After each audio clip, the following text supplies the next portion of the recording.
ሰላም ሰላም ፍትዋትን ኩራትን ተመልከትና አመል ዓለም ኮይንኩም ነዚ ቻናል እዚ ትከታተሉ ሰላማዊ ምብዛሕ ሎሚ እውን ከምቲ ልሙድ ብሓድሽን እዋናውን ዝኾኑ ዛዕባታት ናባኹም ኣቢልና መፂና ኢና እስካብ መወዳእታት ቪድዮ ምሳና ብምፅናሕ ከምኡ ድማ ነቲ ቻናል ሓድሽ እንተኾንኩም ላይክ ኮሜንት ሰብስክራይብ ብምግባር ቤተሰብ ይኹኑ። ሰናይ ፃንሒት ሰናይ ምክዝታል።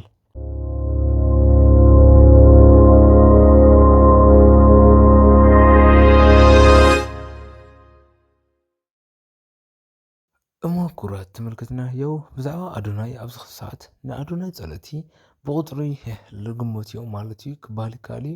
ኣብዚ ሰዓት መላእ ኢትዮጵያውያን ንኣዶናይ ቮት ገይሮም ይርከቡ። በቢሎም ድማ ንየትናስ ወይም ድማ ንብሩክ ኒውስ እቲ ሽልማት ክኾን እዩ እንዳበሉ ብዙሓት ሰባት እውን ንኣዶናይ ኣብ ፀገም ከብፅሕሉ ዝሓሱ ሰባትን ከም ዘለው ብዛዕባ ድማ ሓዱሽ ሓበሬታ ሒዘ መፅእ ኣለኹ። እቲ ንኣዶናይ ኣብዚ ሰዓት ተንኮል ሓሲቦም ዘለዉ ሰባት ካብ ዩቲናስ እና ካብ ብሩክ ኒውስ ክሓልፍ የብሉ ብምባል ማለት እዩ። ምክንያቱ ኣብዚ ሰዓት ብቲ ዘረኝነት ወይም ድማ ብቲ ትግራዋይ ኣምሓራይ ልብል ኣፈላላይ ክኸዝ እውን ኣይጠፍአን ኣሎ ማለት እዩ። ኣዶናይ ንኩሉ ኢትዮጵያውያን መርኣያ እዩ። ምክንያቱ ኣብ ፖለቲካ እውን ኣብ ብዙሕ ነገር እውን ኣይረኣይ ማለት እዩ። ተቆላዕሲ ብዘይካ ንሰብ ፅቡቅ ምሕሳብ ብዘይካ ንባዕሉ ሂወት ምቅያር ካሊእ እውን ንብዙሕ ነገር ክሰርሕ ዝኽእል ወጣት እዩ ማለት እዩ። ብፍላይ ብፍላይ ከዓ ኣብቲ ፖለቲካ ኣዶናይ ኣይረኣይን ማለት እዩ። ምክንያቱ ኣብዚ ሰዓት ኣዶናይ ሓደ ኢትዮጵያዊ ምዃኑ እዩ ዝኣምን ማለት እዩ። እቲ ብሄር ባዕሉ እውን ልዩነት ዝፈጥረሉ ኣይኮነይ ግን ድማ ብዙሓት ሰባት ብዛዕባ ኣዶናይ ሕማቅ ነገር ክዛረቡ ሪኢና ኢና ማለት እዩ። ብፍላይ ብፍላይ ከዓ ብዛዕባ ኣዶናይ ሕማቅ ክዛረብሉ ዝኽኣሉ ኣብቲ ቮት እዩ ማለት እዩ። ኣብቲ ናይ ቲክቶክ ኣዋርድ ሽልማት ምስ በፅሐ እዩ ብዛዕባ ኣዶናይ ሕማቅ ስባት ከዋግዑ ዝረኣይናዮ ማለት እዩ። ኩራት ተመልከትና ኣብዚ ሕዚ ሰዓት ብዛዕባ ኣዶናይ እቲ ቮት 90,000 በፂሑ ኣሎ። 90,000 በፂሑ እንዳሃለየ ድማ ጠጠው ኢሉ ማለት እዩ። ጠጠው ኢሉ ወይም ድማ ክቆፅረሉ ዘይከኣለ እቲ ቮት ንምንታይ እዩ ክብል ድማ ብዙሓት ሰባት ጥያቄኦም እናቅረቡ ይግንዩ ማለት እዩ።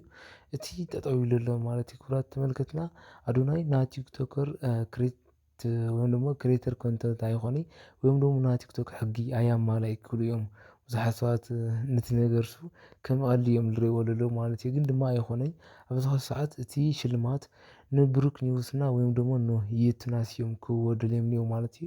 እቲ ሽጣራ ኣብዚ ሕዚ ሰዓት ኣይቀረየን ዘሎ ማለት እዩ። እቲ ግቦ ዝበሃል ነገር እውን ኣይተረፈን ዘሎ ማለት እዩ። ምክንያቱ ካብ ላዕላይ ዝመፅእ ሽልማት ንቲክቶክ ዝሰርሕ ንህዝቢ ዘዘናግዕ ክሬተር ኮንተንት ዝኾነ ሰብ እዩ ክባሃሉ ዝግብኦ ማለት እዩ። ግን ድማ ኣብዚ ሰዓት ቮት ተገይሩ ቮት ዝተገበረሉ ምክንያት ድማ እቲ ሰብ ንክምረፅ እዩ ማለት እዩ። ግን ድማ ኣብዚ ሰዓት እሳቶም ብዝደለይዎ መንገዲ ጥራሕ እዮም ሽልማት ክህቡ ደልዮም ዘለዎም ማለት እዩ። ብፍላይ ብፍላይ ከዓ ንኣዶናይ ከቅርቡ ብዙሕ ነገር እዮም እናሰርሑ ዝርከቡ። ኣዶናይ ካብቲ ሽልማት ወፃኢ ክኸውን እዮም ዝፅዕሩ ዘለዉ ማለት እዩ። ብፍላይ ብፍላይ ከዓ ንዮቲናስ እዮም ክህብዋ ዝሓስቡ ዘለዉ ማለት እዩ። ብዙሓት ድማ ንዮቲናስ ምሃቦም ምንም ችግር የብሉ ግን ድማ ክኾን ዝግብኦ ብቮት እዩ ነይሩ ማለት እዩ። ኣብዚ ሕዚ ሰዓት ናይ ኣዶናይ ቮት እስካብ 90,000 በፂሑ ኣሎ። ናይ ዩቲናስ ድማ 43 ናይ ብሩክ ኒውስ ድማ ናብ 50,000 ተፀጊዑ ኣሎ ማለት እዩ። ኣብዚ ሕዚ ሰዓት ኣዶናይ እዩ በሊፆም ዘሎ ብቮት ማለት እዩ። ወይም ድማ ብምርጫ እንተኮይኑ ኣዶናይ ኣብዚ ሕዚ ሰዓት ቀዳማይ ኮይኑ ይግነይ ዘሎ ማለት እዩ።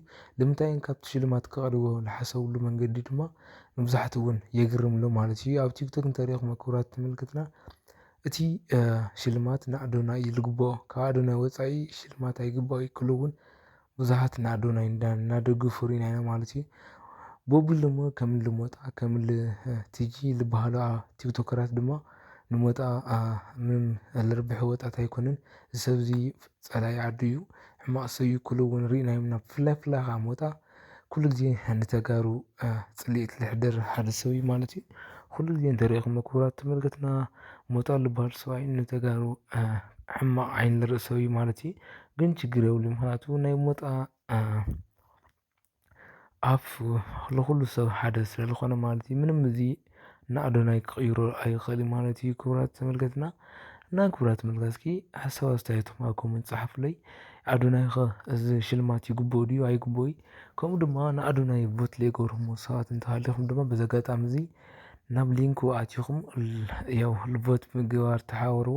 እና ክቡራት ተመልከትና ንሎማዓንቲ ፕሮግራም እዚ ይመስል ነይሩ። ከምዚኦምን ካልኦትን ኣብ ካሊእ ግዜ ምእንተ እናበኹም ሒዘ ክመፅእ ላይክ ኮሜንት ሰብስክራይብ ድማ ኣይትረስዑ። ብፍላይ ብፍላይ ከዓ ሰብስክራይብ ምግባር ቤተሰብ ይኹኑ። ቻው